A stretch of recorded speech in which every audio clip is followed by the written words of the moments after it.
ہم لوگ ڈاکٹر عین الرضا کی طرف چلتے ہیں کہ ڈاکٹر عین الرضا نے پوری گفتگو یہاں پہ سنی. آج کہیں نہ کہیں ہم لوگ ایک دوسرے کے اوپر پوائنٹ آؤٹ کر رہے ہوتے ہیں, دکھاوے کا بہت زیادہ زمانہ ہو گیا ہے. بالکل بہت اچھی بات آپ نے کی ہے اور سوال بالکل بنتا ہے یہاں. ابھی یہ باسط صاحب کے اسکن کے حوالے سے اور یہ بات چل رہی ہے اور انہوں نے یہ دیکھیں پہلے تو یہ جو ابھی رضا نے فرمایا کہ دو چیزیں ہیں, ایک ہے قدرت کی طرف سے بنایا ہوا, ایک ہے انسان کا بنایا ہوا. جو آپ نے جوتے کی یا کپڑے کی مثال دی ہے وہ انسان کی تخلیق ہے, اس پہ نگاہیں جاتی ہیں تو وہ انسان کے اوپر اعتراض آتا ہے. لیکن جب اللہ تعالیٰ نے جو بنایا ہے وہ آپ کو لقد خلقنا الانسان فی احسن تقویم, بہترین صورت میں جو اللہ نے بنا دیا خلق کیا ہے. اور آپ کے تو ماشاءاللہ آپ بیوٹی ہے, آپ کے اندر بلیک بیوٹی ہے آپ کی, آپ اس کو سمجھیں. آپ کلر سے کچھ نہیں ہوتا ہے. یقین جانیے میں بہت سے ایسے لوگوں کو جانتا ہوں جو اس بات سے بہت زیادہ خوش ہوتے ہیں کہ میرا رنگ ایسا ہے اور میں مطلب اچھا لگتا ہوں. اور اس کے اندر آپ کیونکہ خود ہیں تو آپ کو محسوس نہیں ہو رہا ہے کہ آپ کی کیا پوزیشن ہے. اس کلر میں ایک کشش ہوتی ہے, بالکل اٹریکشن ہے, اٹریکٹیو کلر ہے, اٹریکٹیو کلر ہے, اٹریکشن ہے. یہ آپ دوسرے سمجھتے ہیں ان چیزوں کو, جو اپنے کو تو آدمی وہ کہتے ہیں نا گھر کی مرغی دال برابر, تو خود تو ویسے ہی دال برابر, وہ مرغی خود اپنے آپ کو دال برابر سمجھتی ہے. تو ایسا ہے, آپ بہت ماشاءاللہ اچھے ہیں اور قدرت نے آپ کو بہت اچھا خلق کیا ہے, آپ اس سے خوش رہیں. اچھا آ جائیے اس کی طرف کہ کچھ بات چل رہی تھی اسٹڈی کی, ذرا سے اگر آپ اجازت دیں.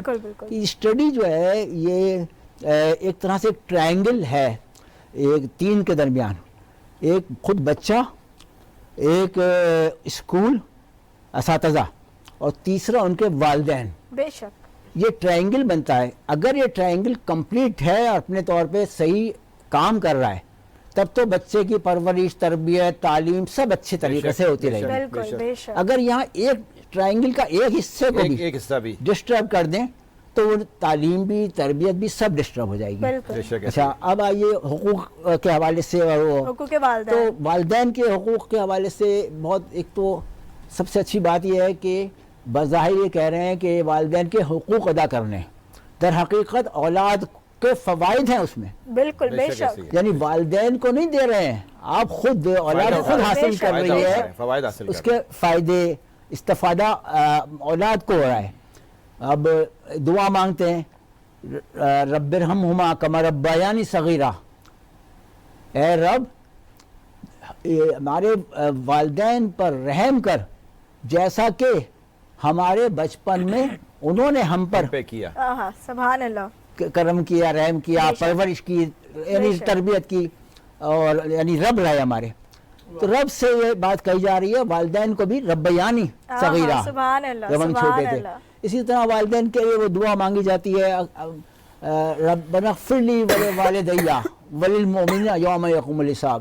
یعنی دیکھیے اس میں دعا اپنے مغفرت کے لیے بھی ہے, ربنا اغفر لی میری مغفرت, ولوالدی والدین کی مغفرت, اور مومنین کو شامل کیا ہے, اور قیامت کا تذکرہ کہ اس کے قیامت میں سرخ رو رہیں تاکہ مغفرت کے ساتھ جائیں.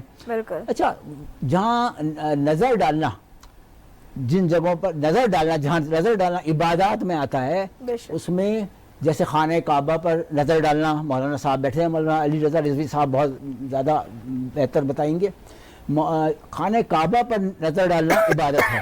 اسی طرح مولا کائنات کے بارے میں حدیث ہے کہ مولا علی پر, حضرت علی پر نظر ڈالنا, چہرے پر نظر ڈالنا عبادت ہے. اب آپ کہیں گے کہ اب وہ کیونکہ موجود نہیں ہے سامنے تو ذکر علی عبادت, بے شک, یعنی علی کا ذکر عبادت ہے. تو اب ہم مطلب کسی نہ کسی طرح عبادت میں داخل ہوتے ہیں. اور مزید جہاں جہاں قرآن شریف پر نگاہ آیتوں پر, لیکن ان سب کے ساتھ ساتھ والد کے اوپر, والد کے چہرے پر نگاہ ڈالنا, مولانا صاحب بتائیں گے بہتر. تو یہ کتنی بڑی فضیلت دونوں کے لیے فائدے کی بات ہے کہ والد جو ہے اس کو یہ مقام حاصل ہوا ہے کہ اس کے چہرے کو دیکھنا عبادت ہے اولاد کے لیے, اور بچوں کے لیے یہ ہے کہ وہ کتنے آرام سے گھر میں بیٹھ کے اپنے والد کے چہرے کو خوشی سے اور خوش اچھے طریقے سے نگاہ ڈالتے ہیں